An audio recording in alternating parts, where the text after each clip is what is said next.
Well, hi, everybody. I'm Don Stewart, and welcome to another edition of Breaking News for this Friday. It's the 20th day of September, 2024. And as always, we have a number of extremely important stories as we get closer and closer, seemingly to a regional war in Israel with Hezbollah in the north. Let's look at these stories. First of all, with little fanfare, the IDF, the Israeli Defense Force, pulled off its second largest official attack on Hezbollah of the year. This has just been completed. The Pentagon worries Israel is close to launching a ground war in Lebanon. That's from the Wall Street Journal. Now, this next story is amazing. Coordinated pager blasts were 15 years in the making, believe it or not. All these shell companies, 15 years in the making. And the U.S. believes a ceasefire with Hamas is unlikely before the end of lame duck Joe Biden's term. All right, we'll get to those headlines in a minute. First, our series, Timeless Truths from the Bible. Well, the last of our 12 books on the subject of the Bible will be released today. This is from our website, Educating Our World. You can also find it on our app, EOW, Educating Our World with Don Stewart, and our YouTube channel. It's going to be posted later today. Then tomorrow, what we're going to do is summarize the 12 books and kind of go through it with you, what all that the Bible has to say for us that we put on our website, Educating Our World. And today, what we're going to do is do the last of the 12. It's called Answering Bible Difficulties, where we basically explain, in light of what we know for certain about the Bible, the Word of the living God, how do we approach the subject of difficulties in the Bible? Because there are difficulties. So we'll talk about that today on our program, Timeless Truths from the Bible. All right, now let's get to the headlines. Number one, this is huge with little fanfare. The IDF pulls off the second largest official attack on Hezbollah of the year. This many rockets, mostly in southern Lebanon, significantly impacts what Hezbollah can do to counterstrike Israel for the events of this week. And the article says you might not have noticed because this time there was no press conference, but the IDF overnight between Thursday and Friday pulled off the second largest official attack on Hezbollah of the year. The Air Force's destruction of 100 of Hezbollah's rocket launchers and 1,000 rockets, mostly in southern Lebanon, is not just another counterstrike, but has strategic consequences for Hezbollah's capabilities. A normal Israeli attack takes out dozens or fewer rockets. This many rockets, mostly in southern Lebanon, significantly impacts what Hezbollah can do to counterstrike Israel for the events of the week. Now, although Israel has still not taken public credit for the Tuesday, Wednesday mass device explosions that wounded somewhere between 3,000 and 4,000 Hezbollah operatives, including senior commanders, Hezbollah and the whole world have assumed it was Israel, and by Wednesday, Israel officials were doing much less to hide it.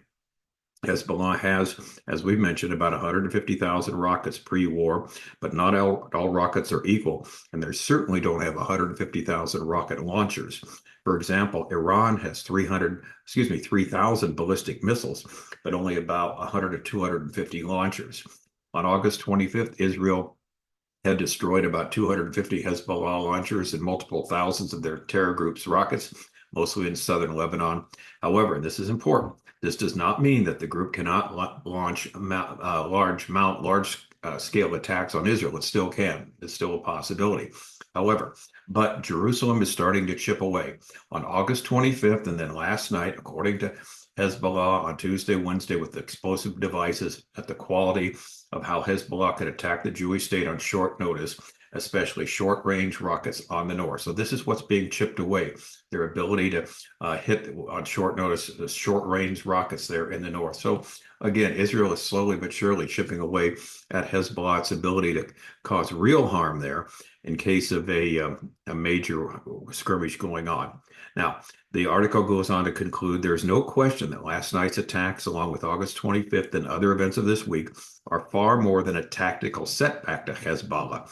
In a very real way, its broad capabilities to wage a large war in Israel, and specifically on the northern border, are starting to be impacted.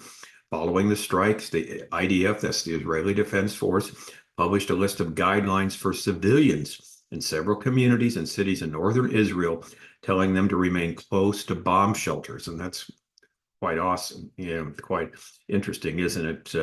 Foreboding. The IDF called on civilians in those areas to reduce movement outside of homes, avoid large gatherings, guard the entrances to the communities, and remain close to bomb shelters with the guidelines in place until further notice.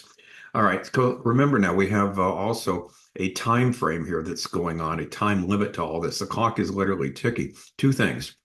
Number one, 4 to 6 weeks from now, winter starts in Israel. It'll be much, much harder to launch some sort of ground offensive when the snow and the winter weather comes, especially in the mountains there in Lebanon. Number two, yeah, we've got about 7 weeks now, 7.5 weeks, something like that, till the U.S. elections. And so that's going to be huge. Also, what happens there with respect to how Israel is going to operate in the future. It's just going to go one or two directions, and they're totally opposite about as far as the East is from the West, depending on who wins. So Israel as a basically there's a limited time frame here. They have to do something. They have to do something big. So we'll keep an eye on that. Which leads us to story number two, headline two. The Pentagon worries that Israel is close to launching a ground war in Lebanon. This is from the Wall Street Journal. Wave of exploding electronic devices used by Hezbollah members could be a prelude to a wider attack. A wave of deadly explosions carried by militants in terrorists, we should say, in Lebanon has sharply heightened Pentagon concern about a potential ground war in southern Lebanon between Israel and Hezbollah, even before the hundreds of widely dispersed detonations on Tuesday and Wednesday. U.S. Defense Secretary Lloyd Austin told other senior Pentagon officials in a Monday meeting that he feared Israel could soon launch an offensive after months of back and forth rocket and air attacks with Hezbollah, who is, of course, an Iranian-backed terrorist group that controls much of southern Lebanon. U.S. alarm about a possible invasion has intensified since the brazen attacks in Lebanon. I am very concerned about this spiraling out of control, said a senior defense official, echoing comments since Tuesday by other Pentagon aides. Israel's military moved a division of commando and paratrooper soldiers to the north in recent days from the southern part of the country. In other words, they're getting out of Gaza and moving to the north after it had operated for months in Gaza, according to a person familiar with the matter. The division consists literally of thousands of soldiers. They got thousands of soldiers moving to the north now. Since the Gaza war broke out last October, the lame duck Biden administration has worried about a full-scale conflict on Israel's northern frontier that could draw in the U.S. and even Iran. And that's the big worry. Will Iran become involved? We do not know. They've still been threatening they're going to do something about what happened with the assassination at the end of July in Hania in their own territory. All these threats, but nothing's happened. And so will they be drawn in if there's a full-scale war with Israel and Hezbollah and Lebanon? Will the U.S. need to be drawn in? Will Iran be drawn in? We just don't know. Now, U.S. officials stress that they haven't seen yet any indicators such as calling up reserves to indicate an imminent invasion. Even once a decision is made, it could take weeks before Israeli forces are in position to launch a major offensive. But Israel could order a smaller operation more quickly without other major military moves, U.S. defense officials said, which seems like what they're doing right now. This is not, the whole 9 yards, the whole army moving up to the north. And so, again, we've got a time limit here. The clock is ticking.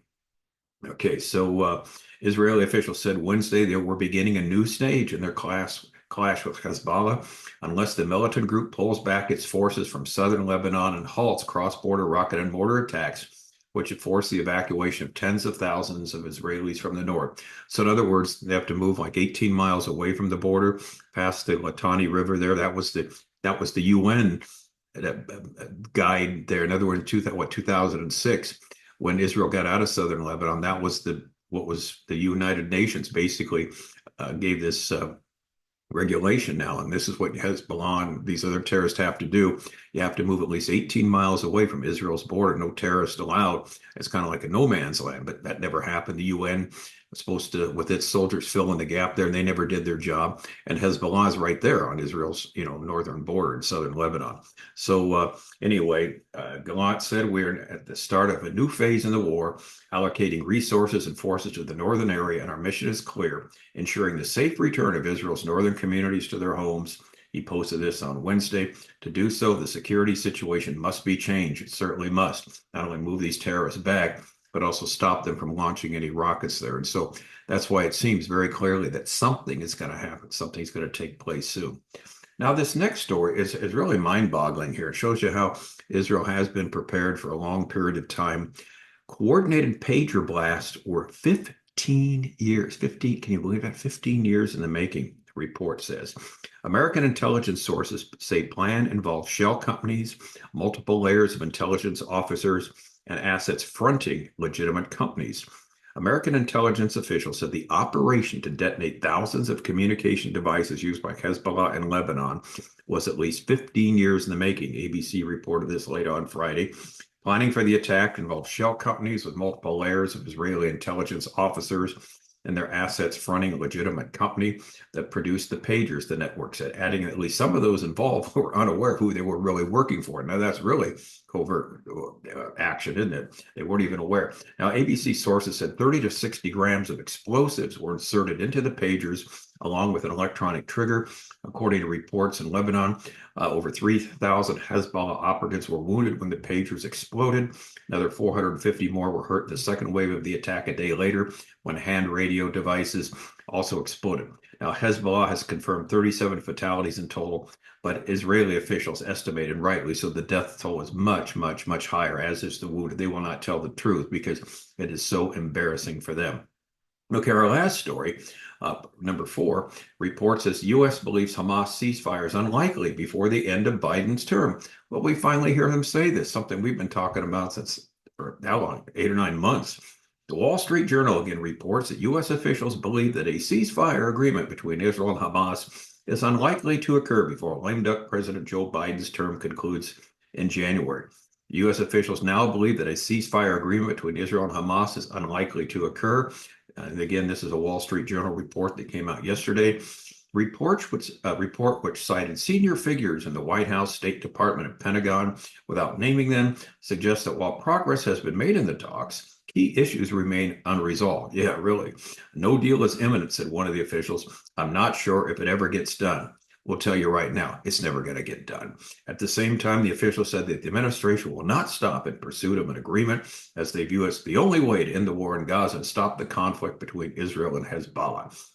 The United States has been pushing for an outline for a ceasefire and a hostage release deal since lame duck President Joe Biden first laid it out in May. But as we know, Hamas has continually rejected every proposal that's been presented to it. All right, so there you have it. No peace for Israel for the foreseeable future. This is in line with sign 7 of our 25 signs. We're near the end. From our book, 25 Signs, we're near the end. There'll be a continual search for peace in Israel.